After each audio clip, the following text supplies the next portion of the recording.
turn that off. I've left mine on accident before. It's like my mom texting me during the show. Yeah, I've done that too. It's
Beloved band director resigns. Shaw High School's band director says he was forced out after more than 20 years.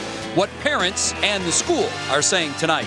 Delta doubles. The rate of spread of the Delta COVID variant has doubled in the U.S. in just 2 weeks. What health experts are saying tonight. The search for sleep. Many people have reported an increase in insomnia in the last year thanks to pandemic stress. What you can do to reclaim a good night's rest. And luck of the Cavs. For the first time since 2014, the Cavs land the 3rd overall pick in the NBA draft. So who do they pick? Jimmy weighs in. What's new starts right now. And now, live from WKYC Studios, this is What's New. And hello again, Northeast Ohio. Welcome to What's New on an absolutely, positively beautiful Wednesday afternoon. Thanks so much for joining us. Always great to be with you. Betsy Kling off today. That means Romney Smith is in her place. I'm Jay Crawford. Romney, one more time before you go. One last newscast for me. Last day. You know what? It doesn't feel like it, though. Great energy throughout the building, and I haven't even started packing my desk. So to me, it's just a normal day. All right, very good. Let's proceed as if it is. There we go. We begin tonight with a controversy at an East Cleveland high school.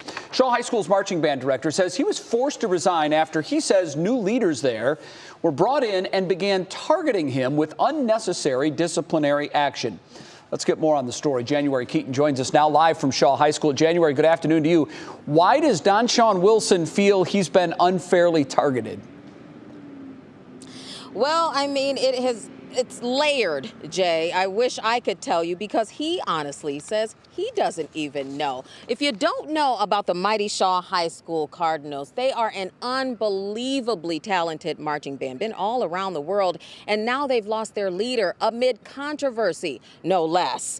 Now, for 17 years, Don-Shawn Wilson, he's led Shaw's band to over 250 first-place battle titles and worldwide performances. He's been an administrator at Shaw for 24 years. Wilson resigned yesterday after he says he endured 9 months of unfair disciplinary actions by school administration, namely Dr. Henry Pettigrew. Now, Pettigrew was commissioned by Ohio's Department of Education's Academic Distress Council. Now, they come in and try to improve East Cleveland's failing schools. Well, Wilson says Pettigrew began a campaign of disciplinary action against him instead. And that started with accusations about money he didn't spend. I was brought into office because it was assumed that I had spent $80,000 on our new newsroom that we were, trying to build for the students in our school district. I had nothing to do with that. Wilson says he was disciplined for that, though. And also for not completing CEO directives that Pettigrew told him to complete. He says he did complete those directives. Wilson says Ohio House Bill 70, that's who put Pettigrew in place back in 2019, has given the new leaders too much power and has made it impossible for him to continue working for Shaw. Now, I reached out to East Cleveland School District as well as that Academic Distress Commission, and they did not get back to me in time. But I did get a statement from East Cleveland School District. I'm going to read just a little part of it for you. It says, the district wishes Mr. Wilson the very best in his future endeavors. The road he paved and the example he set will live on among the band for years to come. And that's the statement they gave. Now, coming up at 6, we're going to hear from some of the students, some of his band members who say they've lost the only father figure they've had. Something tells me we haven't heard the end of this story. January Keaton live for us tonight. Absolutely not, Jay. On What's New. January, thanks. Now on your feed at 5, another warning about the Delta variant that is spreading faster than first thought. Yeah, this mutation of COVID-19 is not only spreading faster, health officials say it's also causing more severe disease than the other circulating mutations. Senior health correspondent Monica Robbins is here now. Monica, what can you tell us about this Delta variant? Sounds scary. Let me give you a little science lesson first. Okay. So virus mutations are random accidents. They're not intentional changes by the virus itself. But the more people infected by the virus, the more often it will mutate. So while some countries are still waiting on an adequate vaccine supply, the more easily that virus can continue to replicate and mutate. Now, Vox did a great explainer of variants and why there's concern. There are 4 variants health officials are watching. The most recent, Delta variant, is known as a double mutant because it has 2 significant changes found in other variants. One makes it spread easier, but the other makes it easier for Delta to infect people who've already had COVID-19. We know the vaccines give us stronger immunity compared to natural infection, which is why everyone is encouraged to get vaccinated, whether they've had COVID or not. However, this variant represents a set of mutations that could lead to future mutations that evade our vaccine. And that's why it's more important than ever to get vaccinated now to stop the chain of infection, the chain of mutations that could lead to a more dangerous variant. Okay, Jay, here's the good news that you were just asking about. Yes, our vaccines are effective against the Delta variant, but about 88% effective. However, it is becoming the predominant variant much more quickly than anticipated, and that's the concern everyone has. All right, what does that mean? I know it's a concern because it is duplicating or whatever quicker than the others. Why is that a concern for us, though? Well, let me give you an example. Just in the past 2 weeks, it has doubled in prevalence. So you may recall it took the UK variant, now known as the Alpha variant, about 3 to 4 months before it became the most prevalent. Well, this is like doubling. It'll get to be the most predominant variant in the U.S. probably within the next 6 weeks, if not less. So again, if you haven't been vaccinated, it's just another reason that you really need to do it. Not just for you, but this is still a public health crisis. It really is. We're not out of the pandemic by any means, even though for a lot of people it feels like it. It is definitely a concern. And for the unvaccinated, what we also know is that the Delta variant does cause more severe disease. Wow. So that's another huge concern. Meaning you're more likely to have symptoms and be sick. Get really sick, yeah. Wow. That's good information and a great warning. Yeah. That's what people need to be aware of. It's nothing, none of this was ever anything to mess around with. Sure. We felt like, we're in that easy summertime chill right now. Yeah, it's time to at least keep thinking about it and get serious. All right, very good. Monica, thanks. We appreciate it. Okay, in other news at 5, in a major ruling today that observers say brings the Supreme Court into the internet age, the Supreme Court justices ruled that students have the First Amendment right in many instances to say and post online without worrying about punishment from school officials. NBC's Jay Gray has more on that story. In an 8-1 decision, the Supreme Court ruled the nation's 50 million or more public school students can't be punished for much of what they say or post online off campus. The case centering around Brandy Levy, who was a 9th grade junior varsity cheerleader at a Pennsylvania high school when she posted a profanity-laced message on Snapchat after learning she didn't make the varsity squad.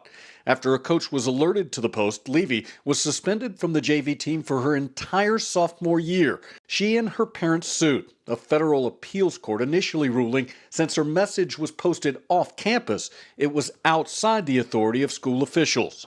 So the justices here just set out some general goalposts on which they could go ahead and agree, and then said, look, this student was just talking off campus about the cheerleading squad without threatening anyone on her own time, talking to her own social circle. That's not close enough to the interest of the school to permit her to be punished. The ruling does not protect all off-campus expression. Disruptive, harmful, or bullying speech can still be punished by schools. But the justices did seem to broaden First Amendment protections, with students now spending extended time communicating through social media and text messages. Jay Gray, NBC News. Hi, Jay, thank you very much. So free speech advocates are applauding this ruling, obviously, because it is a huge win for free speech. Absolutely. I heard a discussion earlier today where folks were saying sometimes the schools have felt the need to step in and be the disciplinarian in the absence of any discipline, perhaps at home. This ruling, though, clearly states when you're in school and you're on school grounds, the things that you do, you're responsible for. But when you're not in school, that's someone else's domain. Absolutely. Chiefly parents or guardians. It's also interesting to note that right after this decision, Twitter, Snapchat, their stocks went up. Yeah, interesting. I mean, you also have to keep in mind, kids nowadays born into a digital world. So they don't know a world without having immediate access to posting their thoughts and their feelings, whether rational or irrational, immediately and sharing with the world. And so now we know that there may or may not be consequences, so that's just something else to keep in mind. Yeah, today's young kids, particularly even high school students, they've been reared in this entire digital age. I do think it's also being applauded pretty much universally that the court does make the clear distinction about bullying and danger speech. So I do think it's kind of like, yeah, you have free speech, but that doesn't mean you can go into a crowded theater and yell fire. Exactly. So that kind of is the same idea here. I feel free like speech within reason. We'll see something like this again come up in the future. We always do, yeah, I'm sure we will. All right. Well, the results are in for Amazon's two-day Prime Day deals. Adobe Analytics estimates that sales surpassed $11 billion. That's a 6% increase compared to last October's event.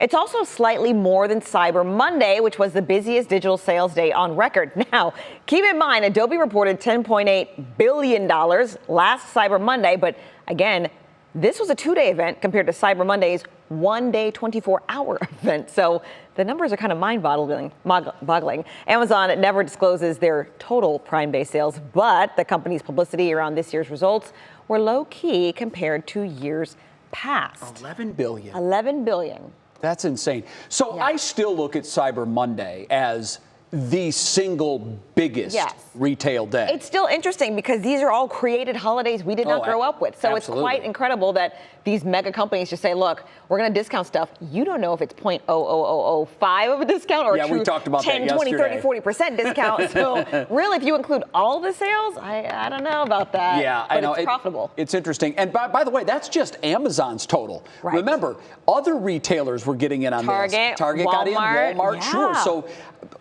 I would imagine that probably upwards of $15 billion was spent yesterday online purchasing items. A lot of busy people just taking a break from work, maybe. Yeah. To buy something. It's so easy to do. You just push it and it's on its way. You Especially push the if your button. credit card information saved, like mine is. Yeah, I know. You just click, that click, can be click. dangerous. It is. It can. Okay, straight ahead on what's new. Who couldn't use some helpful hints to a better night's sleep, right? Jason Frazer focuses on healthy sleep in his New You series. And we haven't heard about a Karen incident in a while, but here comes Karen, the movie. We'll tell you all about it straight ahead in Pop Break. And we say our first hello of the show to Matt Wintz. Matt, today for me was a 5-star weather day. It's just, pretty close to perfect. Yeah, until you got inside. Look at those clouds, Jay. I see, it's building now, I see. Looking November-ish now. Boy, temperatures have dropped. It's in the 30s right now. No, just kidding. We've just got some clouds moving through the area. These were the passing clouds we were telling you last night to watch on radar. They'll float through this evening. Your CSU cam there, beautiful shot of downtown still. Outdoor dining tonight, well, if you've got plans to hit up the local restaurant, outdoor outdoors, you'll be just fine. We're not dodging any rain or anything like that. Temps in the 70s. We've got warmer, more humid air with storm chances in your extended. We'll take you through that weekend coming up.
Welcome back. We are on top of some breaking news right now. We are at the scene of a fire at Westside Metals Corporation, which is a scrapyard. It's located in the 6400 block of Stock Avenue.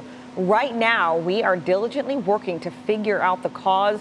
We will stay there, stay at the scene, and continue to keep you updated on air and online at WKYC.com.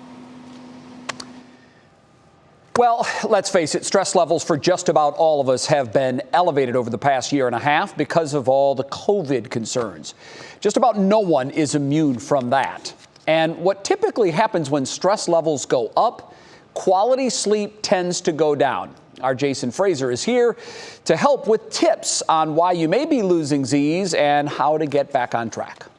How many hours of sleep do you get per night? 5? 6? The truth is, many of us don't get what experts say is the proper amount of sleep. For the average adult, the range is around 7 to 8. Instead, many of us get short sleep. The CDC defines short sleep as getting less than 7 hours of sleep within a 24-hour period. Prior to the pandemic, the CDC found about 38.1% of Ohioans were getting less than the recommended 7 hours of sleep per night. And studies show the pandemic has only made things worse. Anytime there's a major kind of life change for people that leads to increased anxiety or stress, it can impact sleep. And your quality of sleep can also be affected. But the pandemic hasn't been bad news for everyone, according to Michelle Dreerup, the director of behavioral medicine at the Cleveland Clinic. There's another subset of patients that are sleeping a little better during the pandemic. More people who, I don't have to commute, or I have a little bit more flex in my morning and I can sleep a little later. Getting the right amount of sleep impacts all aspects of your life and your overall health. One example, your motivation to work out. Things like our growth hormones are released at night. It can also impact your performance at work. Many of us don't time out how much sleep we're getting per night. So how do you know if you're getting short sleep? Well, experts say that you should pay attention to what's happening during the day. And if it's impacting my daytime, if I'm feeling, gosh, I'm grabbing that extra cup of coffee at 3 o'clock to get through the day, or, I just don't feel like I can focus and concentrate because I feel really, really tired. Anytime it's impacting functioning, we want to probably get some help. And as crazy as it may sound, experts suggest planning your sleep. Before you head to bed, avoid things like checking email or scrolling through social media. Trying to keep consistent, even if it's on a work day versus a day off, trying to stay within a similar range of bedtime and wake time. Our body likes to be consistent in that manner. So for some people, meditating works. For other people, meditating makes them more stressed about falling asleep. Like, I'm doing this to help me sleep and I don't feel sleepy. It's like, I've been doing this 20 minutes, it's not working. And if you can, experts also suggest avoiding sleep pills because they will only provide a short-term solution to a problem that may be more complex. If several weeks or months have gone by and you just can't seem to fall asleep, it may be time to seek some medical help. Jason Frazer, 3 News. That music was kind of soothing, huh? Yeah, the lullaby was putting me to sleep. So apparently that's all I need. Maybe that's the key. Just play that song over and over and you will fall asleep. Thank you, Jason, because there were some good tips in there. With all that in mind, I think your weather word today, Matt, should be snooze. Good one. God, I just love the file video of all those people that just look miserable at the office. They're all by themselves. There's blue, dark lights all around. Right. Yeah, I wonder what office that is. Remind me to stay away. Yeah, our next segment will be how to find a new job, because you got to get out of that place. But yeah, we'll fit snooze into the forecast. A pretty easy pattern over the last couple days. We've obviously brought in this fresher air mass, but things are really starting to churn here as we're getting back to that summery pattern. Just in time for the end of June. Temperatures right now, thermostat settings for many of you, a little warm if you ask us. Mid-70s, not what we go, but we've got low to mid-70s outside, still very comfortable. Wind has shifted around out of the south. When you get a south wind, that brings that Gulf of Mexico moisture up. So we have noticed a little bit more humidity, but it's still not that bad. We measure that with dew points in the 40s to near 50. So once you hit 50, you can start to feel the air, but it's really not that bad. Still very comfortable, especially by late June standards. But we look down towards the south. Dew points much, much higher. That tropical air, remember, yesterday got shoved all the way down to the Gulf Coast. This is very comfortable air, even down towards the south. But look at that return flow around a high pressure. We've got humidity already higher in areas of the plain states. That's heading our way. We've got clouds. You saw that CSU cam shot. Some passing clouds over the next couple hours. Those should thin out. Temperatures not quite as cool tonight. We'll be in the upper 50s to near 60 degrees. Still window open kind of weather. But that's going to go away as we bring in even more humidity. Here's some of those clouds now floating across the area. We've got a batch of, again, it's about 6 hours or so. These were the showers on radar I thought we'd see. Looks ominous, but a lot of this really evaporating up in our dry air. Just some clouds tonight. Bigger picture, though, big area low pressure off towards the north. This is all pulling this moisture off towards the north as well. You can see the increase in dew points as that humidity around that high will start creeping in here over the next couple days. Tomorrow, still rather comfortable. You'll notice a little bit more humidity. By Friday, though, Saturday, Sunday, into the weekend, we are really in the thick of things. It's going to get thick around here humidity-wise, and that will trigger some showers and thunderstorms starting Friday, really ramping up Saturday, and then on through next week. National Design Mart hour by our forecast, back into the upper 50s and 60s tonight. As I mentioned, there's those clouds floating through. Your daytime tomorrow starts with some sunshine. We will have some more clouds, very similar to today, except for temperature is going to be a little bit warmer. We'll be in the low and mid 80s tomorrow.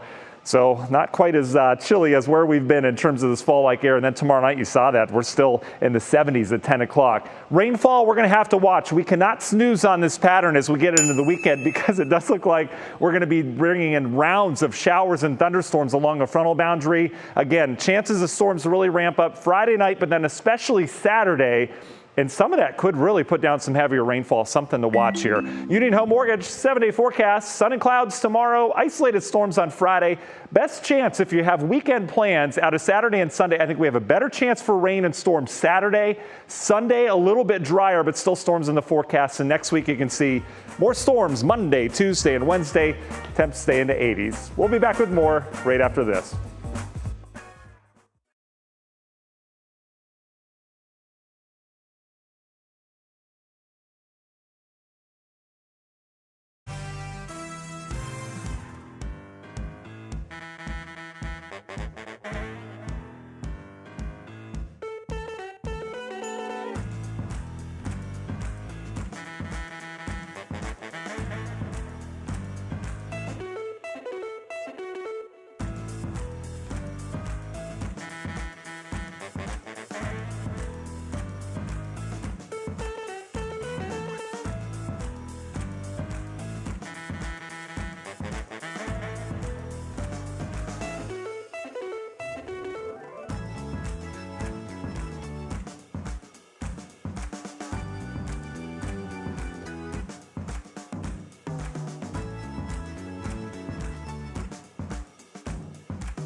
Is Pop Break dead? Is Pop Break dead? No, I think we killed the cows on the loose. Yes, I am, Al. Worth the watch is dead. Gone. Oh, okay.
Welcome back. Former Nickelodeon star Drake Bell, also known as Jared Bell, pled guilty to accusations he's facing in Cleveland. In a pretrial hearing, the 34-year-old admitted to both attempting to endanger a child, which is a felony, and disseminating material harmful to juveniles, which is a misdemeanor. Police say the incident happened in 2017 when Bell performed at the Odeon Concert Club. The alleged victim was 15. Now here's Kira Cotton with the rest of today's Pop Break. It was only a matter of time before the Karen phenom hit the big screen, and now it's officially here. The trailer for Coke Daniels' Karen, starring Orange is the New Black's Taryn Manning, was released last week, and it sent the internet into a frenzy. The movie tells the story of Karen, a white woman who makes it her mission to wreak havoc on the lives of her new black neighbors. Corey Hardrick and Jasmine Burke portray the community activist and his wife as they navigate quickly escalating microaggressions to invasive security systems. A release date for the film has not yet been announced. And Michael B. Jordan has hit a roadblock in his latest business venture. The Black Panther actor recently announced the launch of his rum line, Juve, but it appears he and his team didn't do enough research on the name. Jordan was quickly met with accusations of cultural appropriation from those of Trinidadian and Caribbean descent. He responded with a post on his Instagram story yesterday saying that he never meant to hurt or offend a culture, and that he and his team are in the process of renaming. He wrote, "We sincerely apologize and look forward to introducing a brand that we can all be proud of." Hey, hey, ho, ho, the conservatorship has got to go. The Free Britney campaign continues in full force today, as the singer is expected to give a rare testimony in court. Fans are hoping to have a clearer understanding of the singer's feelings about her father's control over her life. Her father, Jamie Spears, has been her conservator since 2008, shortly after a public breakdown. Many speculate that the now 39-year-old singer is being abused and taken advantage of. However, lawyers for her father strongly deny those allegations. Britney's battle with her father has been ongoing for years, and with new documents obtained by the New York Times, we now know that he was controlling everything from whom she dated to the color of her kitchen cabinet. Jay and Romney, are you guys free Britney? Yes. I watched that documentary and I was furious. Yeah. I was furious, and I'm not like a Britney crazed fan or anything. I am. She's fine. I'm with you. But the fact that anybody can lose their rights the way she's lost her rights As an adult, yeah. It's frightening, and it should really scare all of us. And her If dad it happened to her. Her dad is completely denying it. So apparently all of this is all made up, and she can take control at any point in time just by filing a petition with her lawyer. But you think she would have, obviously, if it was that simple. Right. So clearly there's something else going on. And she's made millions of dollars. Why hasn't he walked away then? Right? Because he's getting that money. Yes. I mean, I don't buy that side of the story. No. I'm Team Britney on Team this Britney one, all the and way. I was furious when I watched that documentary. Yeah. We can all agree on that. Yeah. Okay, thank you. Well, we have a busy second hour of What's New. It's a half hour of What's New. Straight ahead, the Cavs get a little luck in last night's NBA draft ladder. We talk about who they might be targeting with that number 3 overall pick. And Elton John's farewell tour will include a stop right here in Cleveland. We're asking viewers, what's your favorite Elton John song, if you could pick one? Answer on our 3 What's New Facebook page. And what's up with Subway's tuna sub? Is there even actual tuna in it? There's a new investigation that tries to answer that. Stay with us. What's New is coming right back.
I do. 1, 2, 3, 4, 5.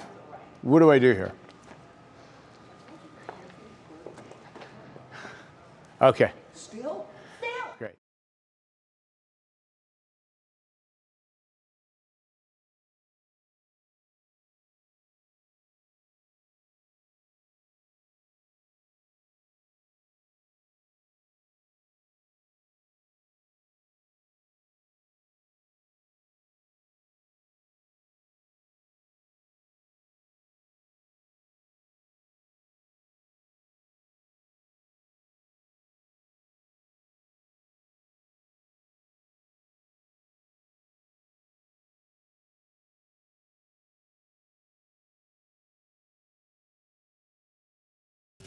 And now, live from WKYC Studios, this is What's New.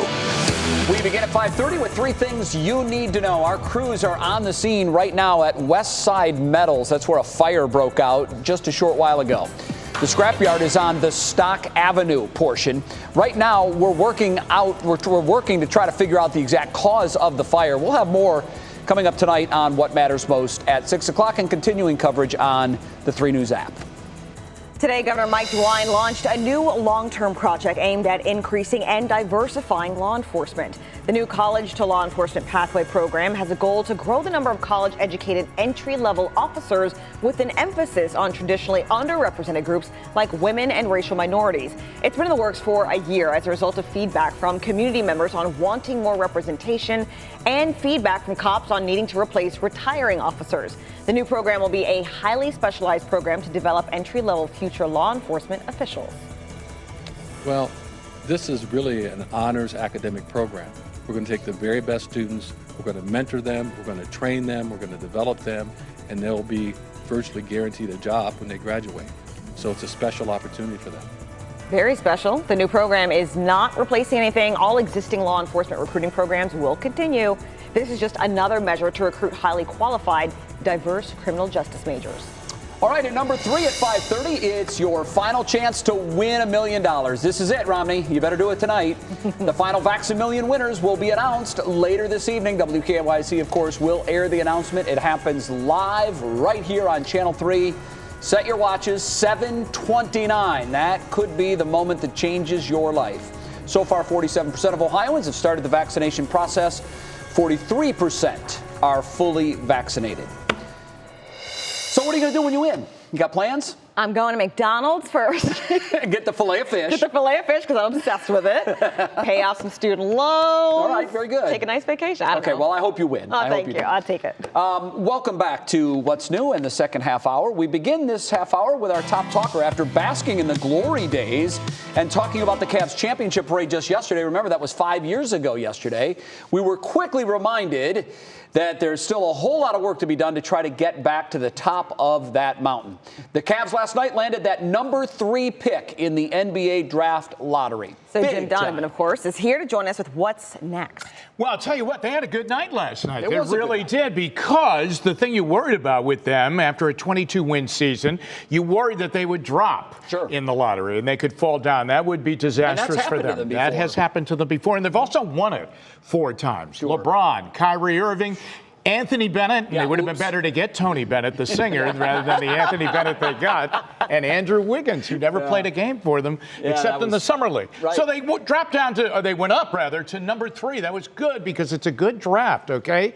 Here were the numbers. They had an 11.5% chance of winning it all and going all the way up to the top of the draft, and they didn't get there, of course. But when the draft lottery and when those placards were being shown, and they were not up there yet, and they kept getting closer and closer. I'll tell you what, it got very, very exciting. So at number 3 in a good draft this year, that's exactly what they needed. They should get a terrific player. And once again, they look at it that for the 3rd year in a row, they're at least picking in the top 5. We're fortunate to be able to have this pick, add another talented young man to this roster. But when you look at sort of our young core that I talk to you guys about a lot, we're in good shape. All right, let's throw a dart against the draft wall. If they wanted a big guy, they wanted to go for a really big guy, a 7-footer, why not this young man, Evan Mobley, out of Southern Cal? He would be the top big guy coming out in the draft. That's right. He's already dressed and ready to go. He averaged 16.4 points per game. He was good by the rim. I mean, he would be an answer inside for them. If they wanted to go and get what a lot of people thought was the slickest, most NBA-ready player, this young man, Jalen Suggs from Gonzaga, who hit that monster shot, that just hero shot against UCLA, the 30-footer that beat the Bruins for Gonzaga. Now, his numbers are a little bit modest. But here's what you have to remember. When you play at Gonzaga, you play in a system, so you share the basketball. So he only averaged 14.4 points per game, but he did everything well. True freshman that really carried that team all the way deep into the NCAA tournament. But here's the thing you wonder about right now as you get set for the draft, which is coming up on the 29th at Barclays Center. All right, the Cavs have a 7-footer that they're very, very happy with. They got in the trade with the Nets. They ended up with Jared Allen, and they like him a great deal. But do you walk away from another big guy? And as far as Suggs is concerned, they are loaded at guard right now, and he is a true guard. So they would have Colin Sexton and they have Garland, 2 young players. Would they move one of those players? There's been talk. If they took Suggs. Wouldn't that be interesting? Yeah, it would be. Yeah, because they're at the point where they really have to make a decision on Sexton. And he gives them a lot of scoring, but is he worth a max contract? And a lot of people say no, but you have to make a decision on him. He can fill it up. But there's some questions as to whether or not he shares enough. There's the old adage that when the ball goes to him, it's not going to go to you. It stays with him. Remember on your report cards in elementary school, there was a box, works well with others? I'm not sure he got that check. And let's remind everybody, too, one of the greatest of all time, Michael Jordan, was not a number 1 overall pick. So you can find talent at the 2, the 3, and even later in the draft. Hey, one more point to close on here, okay? I think we are coming out of the age in the NBA, and the Cavs were part of it, and that is putting together a super team. Yeah, I think teams are going back into the draft. The Phoenix Suns went into the draft. Right. Look at where they are right now. Milwaukee went into the draft, and look at where they are. Utah went into the draft. Atlanta got Trae Young out of the draft. These super teams, they're iffy. The Nets are out because all those guys got hurt. They're iffy, and there's not a longevity with them. Yeah. Well, the Warriors built their dynasty the draft. through the draft. Yeah. And the Lakers, we thought might be a dynasty. Not so much. Right. Not so much. All right. Jimmy, thanks. We'll see you at 6. Good seeing you both. Appreciate it. Always good to have you. Next on What's New, a new investigation on whether Subway is actually using tuna in their tuna subs. Well, it has some very interesting results, and we're going to share them with you next. I don't know how to feel about that one. All right, and mentor native and NFL quarterback Mitch Trubisky gives back to his hometown. We have that story coming up. And Matt, as promised, the weather more my style today. Yeah, I totally get it. We're starting to heat things up a little bit. Everyone getting a little drippy when they're out for, a little exercise outside. Live look at CSU cam right now. Some darker clouds moving in. These are rain-free clouds that will skirt through the area. But over the course of the next couple days, we're not going to be dealing with rain-free clouds. In fact, here is one model. This is the Euro's take on how much rain's going to fall through the weekend. These are some heavy amounts. We'll take you through this and what that weekend looks like coming up after the break.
Welcome back to What's New. You remember a couple of months back, there was a big Subway saga.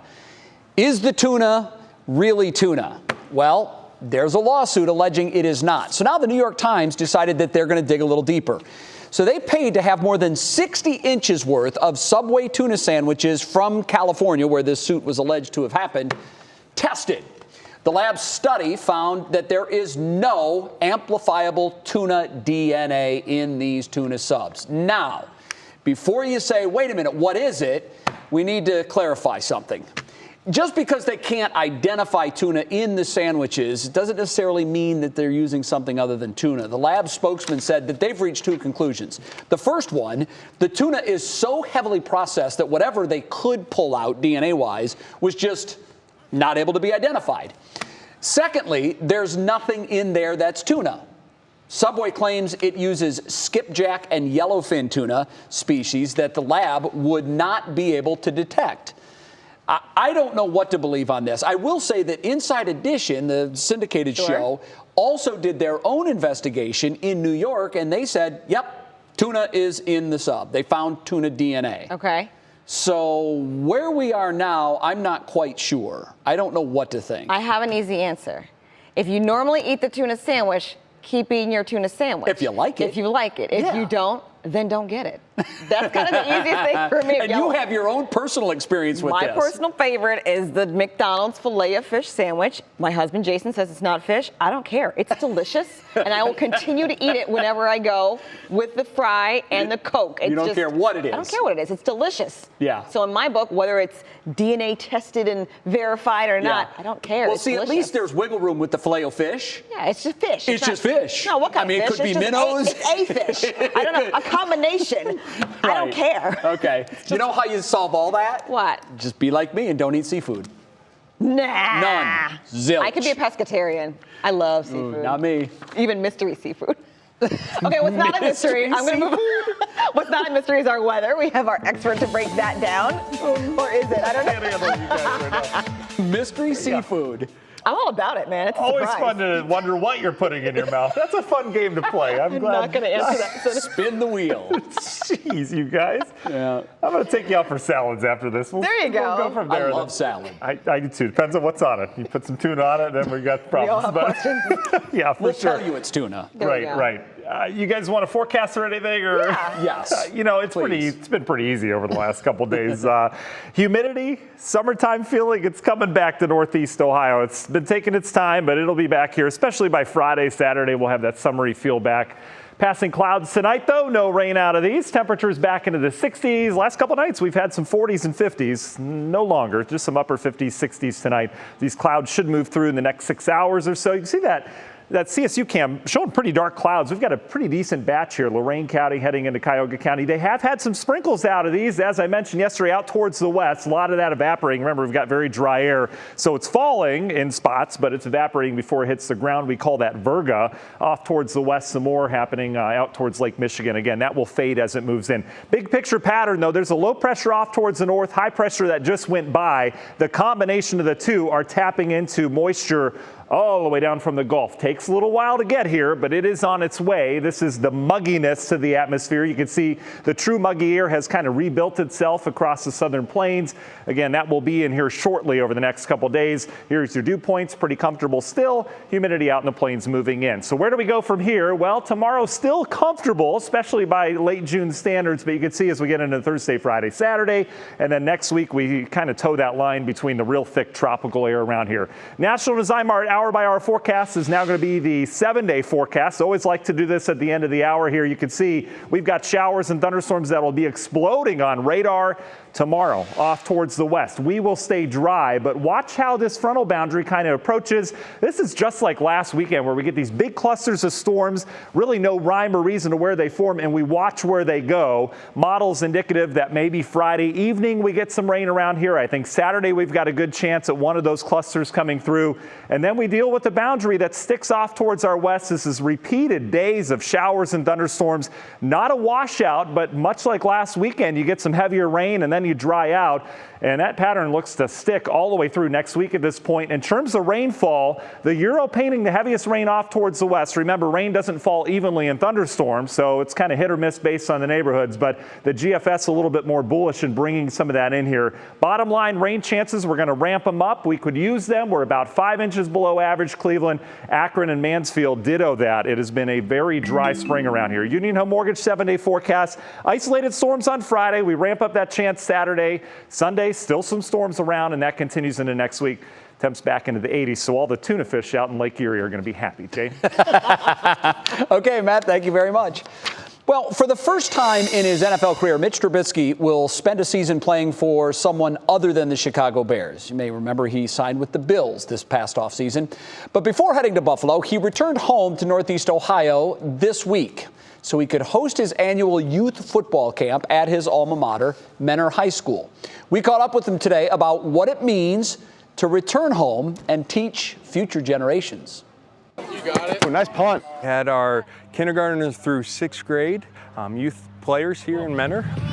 We had 175 young men and women sign up and had a tremendous week, and the kids had a lot of fun. Good throw. It feels great. I always look forward to this week, coming back to my hometown of Menor. This camp means so much to me. I love just coming back, spending time with the kids and teaching them the fundamentals of the game and just also having a fun week. Good hustle, guys. Good hustle. There we go.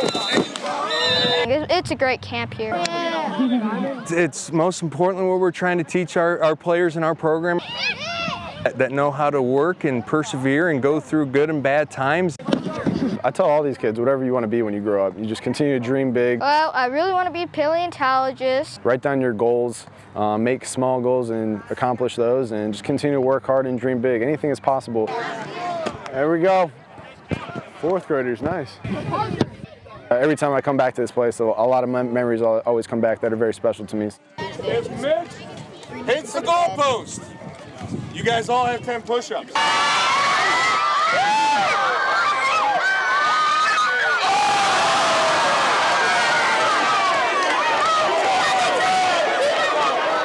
Mitch is such a tremendous young man, and he's made such an impact. Ready? 1, 2, 3.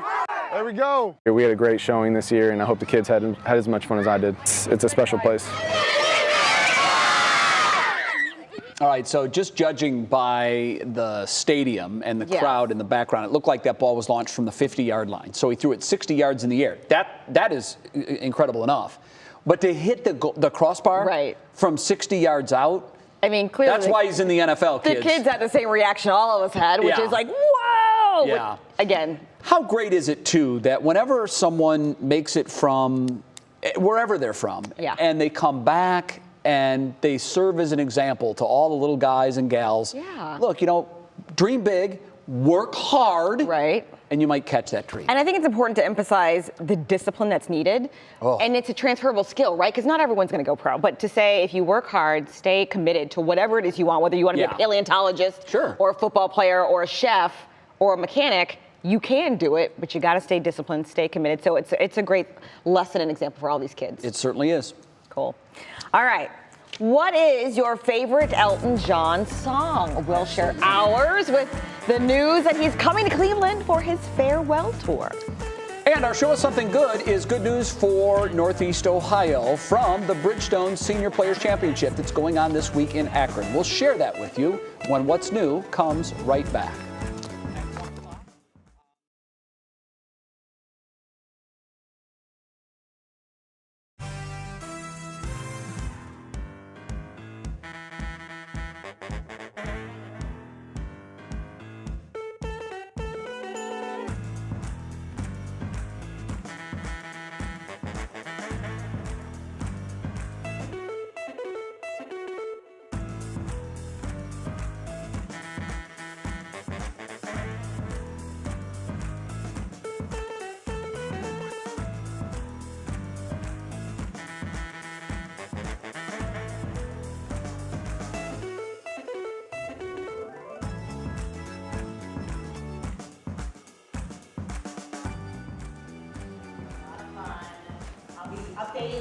Yep.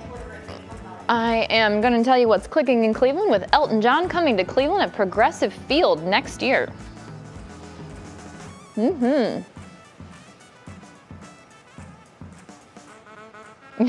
Nope. Really? Yeah, that does seem like an interesting choice. I wonder why Progressive Field, but yeah, that's where he's going to be.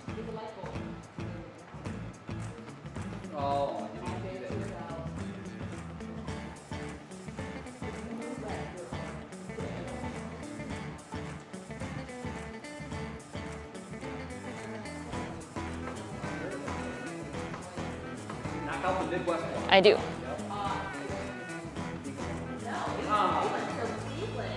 Okay.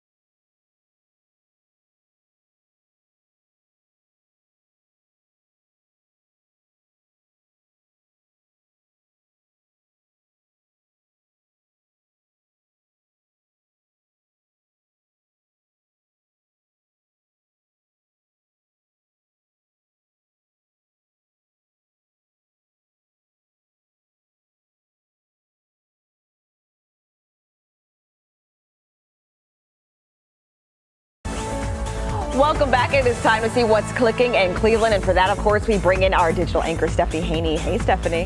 Hi, Romney. All right, I have a question for you and for everybody at home. How does Italian food, cocktails, and riding around in a Lamborghini sound? Yes, I love it. Me too, right? That's how senior living residents at the Independence Village of Avon Lake got to spend their day recently.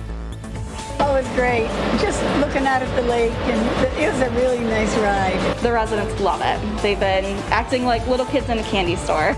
I would be too. They took a cruise down Lake Road in this very fancy ride, and they were treated to peach bellinis, wine, cheeses, and a full Italian feast with a violinist serenading them at the end. Now, this is just one of our good news stories from It's All Good News. That's our YouTube show that drops every Wednesday at 1 p.m. So make sure you subscribe to our YouTube channel or have our WKYC app downloaded so you can get your good news break every single week. And today, Elton John announced his final tour dates ever for his Yellow Brick Road tour, and that he will be stopping in Cleveland, which is great for us because he says this is going to be quite a show. I'm going to go out in the biggest possible way, performing at my very best with the most spectacular production I've ever had, playing in places that have meant so much to me throughout my career. Whether it's next summer in Frankfurt or at the legendary Dodger Stadium for the grand finale in the United States, I can't wait to see you all on the road one last time. That last time here in Cleveland will be at Progressive Field on July 30th, 2022. Now, this is going to be a hot ticket, so mark your calendar because they go on sale to the public next Wednesday, June 30th. Now, there is a pre-sale that's going on right now, so if you join his Rocket Man Club, we have the link to do that on WKYC.com. You can get in on that for the next week. Jay and Romney, it is hard to imagine. This is Elton John hanging it up. You know what? Somebody posted in our group, and it hit me that it's right. This is his third farewell tour. Right. And he's come to Cleveland for all three. Will this be the final one? I get the sense that it will be, but I thought it was it when his first one came around. So we asked people in the group. I wanted to post it, but for some reason I'm banned from posting in my own group. I don't know how that happened. I don't know how that happened. But anyhow, we got a lot of responses. Do you guys have a favorite Elton John song? Can You Feel the Love? It's a good one. There's so many. There are so many. Rocket Man, classic. I love Your Song. I was going to say Your Song. Yeah, I love it. The lyrics are great. His music is great. Candle in the Wind. Someone said Uptown Girl, and that's good, but that's a Billy Joel song, so that doesn't count. Yeah, so many good ones. There's a good conversation going on. Iconic. Crocodile Rock, Don't Let the Sun Go Down on Me, Tiny Dancer. Oh, his hits just go on and on and on. Philadelphia Freedom. Oh, yeah, hold on. Put your glasses on. I brought these to the set just to do this. Yeah. I wish we had a picture. Yeah. I wish we had a picture. You know, I tried to post one, but I've been banned from the What's New Facebook page. I don't know how that happened. That's a nice tribute and very Elton John-ish. That's how you know it's a fun place to be because Jay's getting banned from the What's New Facebook page. There you go. And I still don't know why. Okay, time to get serious. Stephanie, thanks. We know that our local restaurants are still hurting, and we did the Save Our Sauce. We've had it going on for months here as a way to sort of drum up business for all of these restaurants. We're taking Save Our Sauce campaign just a step further. You can submit now job openings at your local restaurant to the email on your screen and visit WKYC.com for our growing list of openings and ways to donate to the Ohio Restaurant Relief Fund. You can also scan that QR code. You see it down there at the bottom of your screen. It will take you right to the Save Our Sauce section of WKYC.com. Just open the camera on your phone, hold it up to the code. A link to our site will pop up. This is all in preparation for our Red, White, and Food Save Our Sauce special. That's coming up next Thursday. You don't want to miss that. It's where we look back at the past, present, and future of Northeast Ohio eateries. All right, coming up next on What's New, how a longtime Northeast Ohio tradition is making our area a better place to live. That's our Show Us Something Good, and it's next.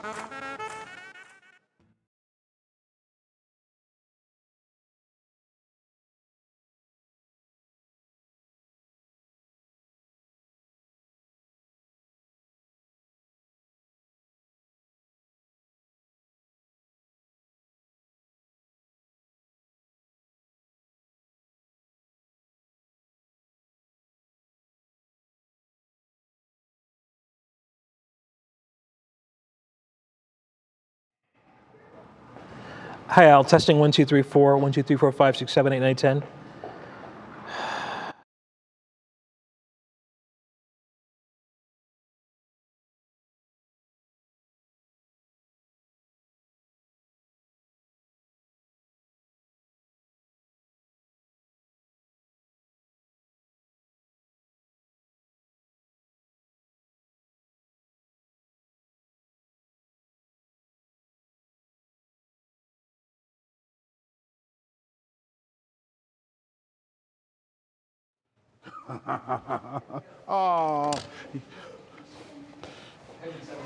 This is Jason. Yes. Two today. Sure. Here we go. 1, 2, 3, 4, 5. My final 6 o'clock forecast. Hello, Al. Hello, hello. Hey, yes, where am I sitting? Can you tell me that? In the weather chair. The sports chair? Oh, well, okay. There's only one other, the weather chair, but I'll slide it over, right? Okay.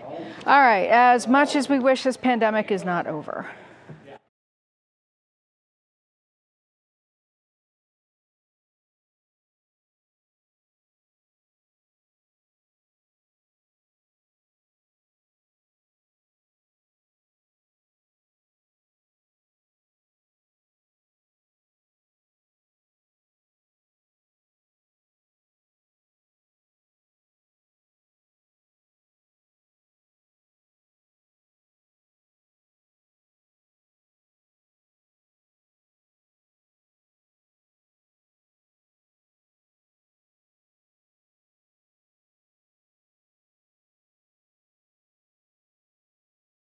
At least a week or two.